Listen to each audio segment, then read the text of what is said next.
Well, 2024 is now behind us, so let's look back at what happened, where we're at, and what might be in store for 2025. We'll look at changes in buyer demand, levels of inventory or homes for sale, if we're in a buyer's or a seller's market, interest rates, and something that affects rates that few are talking about. First, buyer demand. As buyers have struggled with affordability, one thing that has become very apparent in the real estate market is that buyer demand and interest rates go hand in hand. Here's an article saying as much. We can also look at a chart that measures mortgage applications against interest rates. Look at this small dip in rates and what happened to applications. In late September, when rates dropped, applications increased and then subsided when rates returned to previous levels. So, where is buyer demand now? At the current level of interest rates and prices, most cities in the valley are experiencing below normal buyer demand. Understandably, there is quite a range depending on the city. Here are some examples: Phoenix, Mesa, Gilbert, Tempe, Tolleson, Casa Grande, and Chandler. Remember, every 1% rise or fall in the mortgage interest rate will increase or decrease the loan payments by 10%. It has a significant impact and is a key component of affordability. And if you want to keep track of mortgage rates, I suggest the following website: mortgagenewsdaily.com. That's where I go to get the latest information on rates. To further understand the current market, we need to look at the supply side of the equation also. Homes for sale or inventory was at historic lows from late 2020 through early 2022. Now that these times are in the rearview mirror, we are in the post-pandemic normalcy, or at least we're trying to figure out what that is. I've seen posts and articles lately about an inventory surge. So let's tackle that one. Inventory of 2021 was the historic rock bottom of inventory levels. So let's compare that to where we're at now. This is for the city of Phoenix, but is representative of most valley cities. In this chart, you can see that 2021 and 2022 started with the same number of homes for sale, about 800. Last year, 2024, started with 1,600, a 100% increase. And 2025 has started with the same number as 2023, around 2,000, which, compared to 2021, is a 150% increase. Just looking at these numbers, it could be considered a surge. It more than doubled. Now, step back and compare our 2025 numbers or starting inventory with pre-pandemic numbers. If we look at the inventory levels for 2016 through 2018, we are starting 2025 below pre-pandemic numbers. Actually, an inventory decline. Will there be an increase in homes for sale in 2025? Probably, but I doubt it will approach pre-pandemic levels. One reason? Remember, those historically low interest rates during 2020 through 2021. Many homeowners who purchased or refinanced that now have these low rates are reluctant to sell, leading to what has been termed the lock-in effect. Essentially, a disincentive to sell. A moderate increase in inventory will help buyers, but I think will fail to reach pre-pandemic levels, and this will keep prices from falling like many are projecting. Now, I have a favor to ask. In return for all this research and recording and hours of editing, please hit the like and subscribe buttons and notification bell if you find it helpful. I think it's a small ask. So let's turn to prices and see what happened in 2024. Here's the median sales price for homes in 2024. We ended 2023 in December at $434,172, and at the end of 2024 is $454,990, a 4.8% increase. This increase in part was because of the more expensive homes, even though using the median price instead of the price per square foot is to filter that out. So let's look at homes under 2,500 square feet in this graph. 18 months ago, the median sales price was $405,000 in June of 2023. In December 2024, the median sales price for homes under 2,500 square feet was $414,395, a 2% increase over 18 months. Hey, we've got to highlight the good news where we can find it, right? Remember, these graphs are for Greater Phoenix and will change depending on the city and price point. So your next question may be, are we in a buyer or a seller's market? If we overlay buyer demand on top of inventory by city, it gives us some idea of the type of market we are in. Are we in a buyer's market or a seller's market? No, it depends on where you live. Let's see what I mean. I'm going to introduce an index that shows where each city falls in the range between a buyer and a seller's market.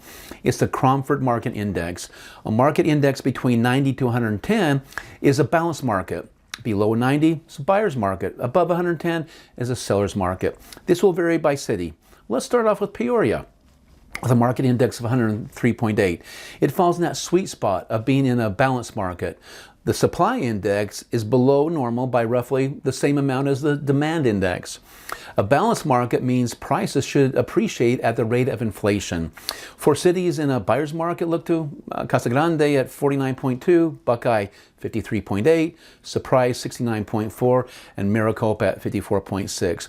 If we look for cities in a more balanced category, we find Mesa at 112, Phoenix leaning towards sellers at 123.5, and Gilbert at 127.6. And even more in the seller's market territory is Tempe, 141.5, Fountain Hills, and Chandler. Now, back in 2021, most cities were showing a market index of over 550, some above 700. So when I say leaning towards sellers, it's not like it was 3 to 4 years ago. And if you live in a city that I didn't cover, reach out to me and I'll forward you the information for your city.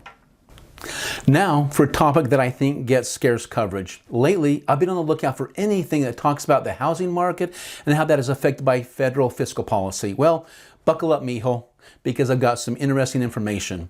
We've established how important interest rates are to buyer demand and affordability. So let's drill down and understand the drivers behind mortgage interest rates. I'm going to cover a subject that doesn't get a lot of attention, which is why some will say it doesn't matter.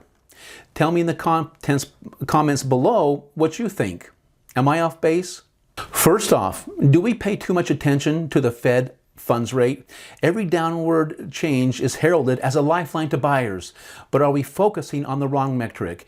In the next couple of minutes, I want to put that under the microscope. The Fed funds rate is the rate at which banks lend money to one another overnight, meaning that it's an interest rate on a very, very short-term lending basis. It does have an impact on credit cards, car loans, and lines of credit. It does not directly affect mortgage rates. It's a short-term lending instrument. A 30-year mortgage, on the other hand, is a long duration loan and is more closely tied to the 10-year Treasury bond market. In fact, mortgage rates are determined by adding a spread to the benchmark 10-year Treasury bond. This is why the Fed funds rate can be cut and mortgage interest rates go up, which is what happened in December of last year. There were 3 cuts to the Fed funds rate during the year last year, and the mortgage interest rate is actually higher at the first of this year than it was in January of 2024. So what causes the 10-year Treasury bond rate to increase and mortgage rates to rise? First of all, you have to look past the window dressing that many outlets enjoy publishing, like this. Rarely do they cover and willfully they avoid one significant root cause. Now, we're almost there, so hang on a little bit longer. I would love to tell you that I did extensive research and uncovered this data. I did do some research and found some articles that rang true. For example, this article provides a compelling argument with good data. So check it out. Our national debt currently is $36 trillion and rising, and the interest payment on the debt for 2024 was $900 billion. This is more than the national defense budget for 2024 and considerably more than the veterans benefits and services and the transportation budgets. But how often do you hear that reported? Almost never, so it must not matter. By budget category, here's where interest payments on the national debt stack up. Fast forward another 10 years, and this is where we'll be. The trajectory is not going in the right direction. Here's a graph of the national debt in absolute terms and also as a percentage of the gross domestic product, the GDP. Now, if the debt continues to grow, what happens to the net interest cost? Obviously, they'll continue to rise. And what are the consequences? Mortgage interest rates will rise over the long term. When investors lose confidence in the government's ability to manage its debt, they'll demand a greater return on the bond and a risk premium, which will drive up rates on securities such as the 10-year bond and subsequently mortgage interest rates. As the article states, while many factors influence interest rates, rising debt could push rates investors demand on U.S. investment products, effectively raising the yield on Treasury securities. Here's a question. What programs that actually benefit the country will have to be cut to accommodate the growing debt payments? It is projected that by 2054, the interest cost will become the largest program or line item in the federal budget. And if we want to maintain those other line items or programs, there will have to be more deficit spending, which will be inflationary. How did that go in the past couple of years? Can this country live within its means? If we don't, there will be consequences. So the question is, what to cut? I don't have all the answers. Maybe you have a starting point. After reading through this report, the Festivus Report 2024, here are 3 of the many that are included. Believe me, there's some really low-hanging fruit. First, quoting from the author, most federal offices are ghost towns, with 17 of the 24 agencies using only 25% or less of their space in 2023. Even the busiest offices rarely reach 50% capacity. Now, this problem predates the pandemic, but COVID-19's telework boom made it worse. In addition to the whopping $2 billion annual maintenance costs, the federal government is spending $5 billion on leases. The author continues, in the 2022 waste report, I noted the government spent $1.7 billion on 77,000 empty, unused properties. Talk about low-hanging fruit. Next, we all know that it would be a good thing for most people to shed a couple of pounds, me included, and teenagers. That's why the Department of Health and Human Services and New York University teamed up to examine the mechanism underlying the influence of Facebook food advertisements on adolescents' eating behaviors at a cost of $2 million. I didn't know adolescents were still on Facebook. Is this something that we have to spend money to understand? Or the Department of State's Global Ambassador Fund for Preservation grant for $108,000 to fund a non-functional Caribbean hotel that isn't open for business and hasn't been for quite a while.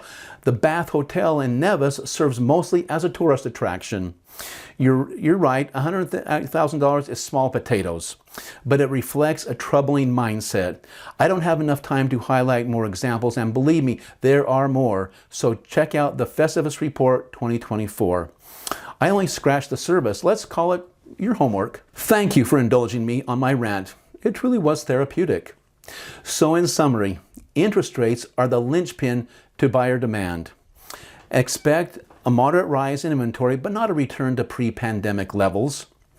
Prices will most likely rise at the rate of inflation, depending on your city. And lastly, stop thinking the Fed funds rate is a direct contributor to mortgage rates. If there's anything that you're wishing I would have covered, or you have questions about your city or neighborhood specifically, please reach out to me at 480-326-8571. Thank you.